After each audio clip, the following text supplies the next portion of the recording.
घरात नेहमी सकारात्मक ऊर्जा राहावी यासाठी उपाय 1. दररोज सकाळी लवकर घर झाडून पुसून स्वच्छ करून घ्यावे. घरातील फरशी रोज पुसावी आणि फरशी पुसायच्या पाण्यात थोडे खडे मीठ एकत्र करून घ्यावे. 2. घरातील प्रत्येक खोलीत एका वाटीत थोडे खडे मीठ घालून ठेवावे. मिठाला पाणी सुटल्यास ते वाहत्या पाण्यात सोडून द्यावे आणि मीठ बदलावे. 3. रोज घराचा उंबरठा पुसून स्वच्छ करून घ्यावा आणि दारात लक्ष्मीची पावले, स्वस्तिक किंवा जय श्रीराम लिहून रांगोळी काढावी. पुढे जाण्याआधी आमच्या चॅनलला सबस्क्राईब करा आणि बाजूच्या बेल आयकॉनवर क्लिक करून नोटिफिकेशन ऑन नक्की करा व कमेंटमध्ये श्री स्वामी समर्थ नक्की लिहा. 4. दर 15 दिवसाला घरातील जाळे जळमट स्वच्छ करावे. घरातील सगळ्या बेडशीट किमान दर आठवड्याला बदलाव्यात. घरातील सगळे पडदे दर 2 महिन्याने धुवून घ्यावेत. 5. घरामध्ये मोकळी हवा आणि सूर्यप्रकाश येऊ द्यावा. घर सतत बंदिस्त ठेवू नये. 6. दिवे लागणीला घरातील सर्व दारे आणि खिडक्या उघड्या ठेवाव्यात आणि मोठ्या आवाजात हनुमान चालीसा लावावी. घरातील देवाला गायच्या तुपाचा दिवा आणि पंचगव्य धूप लावावी. रोज किमान 1 माळी कुलदेवतेचा आणि गुरूंच्या नामस्मरणाचा जप करावा. देवघरातील देवीला लक्ष्मी म्हणून हळद आणि कुंकू लावावे आणि स्वतःलाही लावून घ्यावे. भीमसेनी कपूर जाळावा. देवापाशी दिवा लावल्यानंतर किमान 15 मिनिटे घरातील प्रत्येक भाग प्रकाशमान राहील याची काळजी घ्या. तसेच सगळ्यात शेवटी देवाने तुम्हाला दिलेल्या सर्व चांगल्या गोष्टींसाठी आभार मानून सर्व चांगलाच व्हावं यासाठी प्रार्थना करावी. 7. दिवे लागणीला तुळशीपाशी दिवा आणि धूप लावावी. तुळशीला हळदी कुंकू लावून शुभं करोती म्हणावे. तसेच आपल्या घराला आणि घरातील व्यक्तींना सुखरूप ठेवण्यासाठी प्रार्थना करावी. 8. दिवे लागणीची वेळ असताना घरात झोपणे, भांडणे, नकारात्मक बोलणे, अपशब्द बोलणे किंवा टीव्हीवर नकारात्मक गोष्टी बघणे टाळावे. 9. घरामध्ये कुठेही कचरा, धूळ राहू देऊ नये. तसेच खरकटे अन्न कधीही ठेवू नये. रात्रीच्या वेळी खरकट्या भांड्यांचे टोपले घराबाहेर ठेवावे, घरात नाही. 10. घराच्या मुख्य प्रवेशद्वारावर कोहळा असा टांगून ठेवावा की घरात प्रवेश करणारी प्रत्येक व्यक्ती त्या कोहळ्याच्या खालून प्रवेश करेल. कोहळ्यामध्ये नकारात्मक शक्ती कमी करण्याचे गुणधर्म असतात. 11.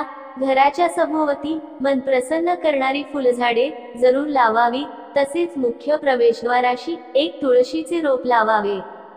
12. आपल्या घरात येणाऱ्या कोणत्याही व्यक्तीस कधीही नाराज करून किंवा अपमानित करून पाठवू नये. शक्य असल्यास अल्पोपहार देऊन आणि त्यांना काही मदत अपेक्षित असल्यास आणि तुम्हाला शक्य असल्यास ती जरूर करावी. पण मदत शक्य नसेल तर योग्य शब्दात सांगून विनंतीपूर्वक सांगून निरोप घ्यावा. 13. घराच्या बाहेर अंगणात पक्षी आणि प्राण्यांसाठी अन्न पाण्याची सोय करावी. रात्री काही अन्न उरल्यास ते जमल्यास प्राण्यांना खाऊ घालावे. 14. दर महिन्याला पगार जमा झाल्यानंतर किंवा एखादी रक्कम मिळाल्यावर ती आधी देवासमोर ठेवून हळदी कुंकू वाहावे. त्यातील 100 रुपये देवाजवळीलच एका डब्यात जमा करावी. 6 महिन्यांनी या रकमेचे गरिबांना अन्नदान करावे. दर महिन्याला जमा झालेला पगार घरी आणताना घरातील सर्व व्यक्तींना आवडेल असे काही जरूर घेऊन यावे.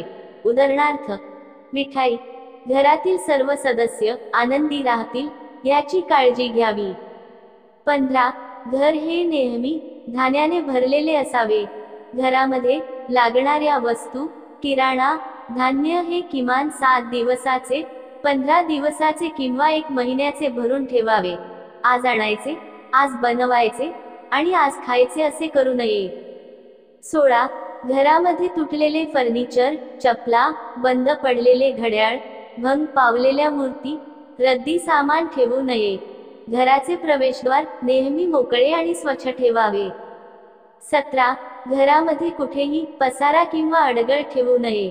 अगदी कोणीही कधीही अचानक पाहुणे जरी आले तरी तारांबळ उडू नये असे असावे. 18. घरातील सर्वात जास्त नकारात्मकता निर्माण करणारी ठिकाणे: शौचालय, बेसिन आणि किचन ओट्याचे सिंक रोज अंघोळीच्या आधी स्वच्छ करून घ्यावे. घरातील स्वच्छतागृहासाठी वेगळी चप्पल ठेवावी. दरवेळी स्वच्छतागृहाचा वापर केल्यानंतर पायावर पाणी घेऊन बाहेर यावे आणि स्वच्छतागृहाचे दार वापर केल्यानंतर तसेच उघडे न ठेवता कटाक्षाने लावून घ्यावे. 19. घरातील काही व्यक्तींमध्ये समजा काही कारणाने वाद जरी असतील तरी घरात कोणालाही जाणून बुजून त्रास देणे, उपाशी ठेवणे असे प्रकार किमान स्वतःच्या बाजूने तरी टाळावेत. शांतपणे आपली जबाबदारी आपण पार पाडत राहावी. काही समस्या या येणारा काळ सोडवतो, त्यामुळे सतत वाद होणार नाहीत ही काळजी घ्यावी. 20. घरामध्ये सगळे सण वार प्रथेप्रमाणे साजरे करावेत. कुलधर्म कुलाचार करत राहावा. तर वरील टिप्स आवडल्या असतील तर कृपया व्हिडिओला लाईक, शेअर आणि चॅनलला सबस्क्राईब नक्की करा. धन्यवाद.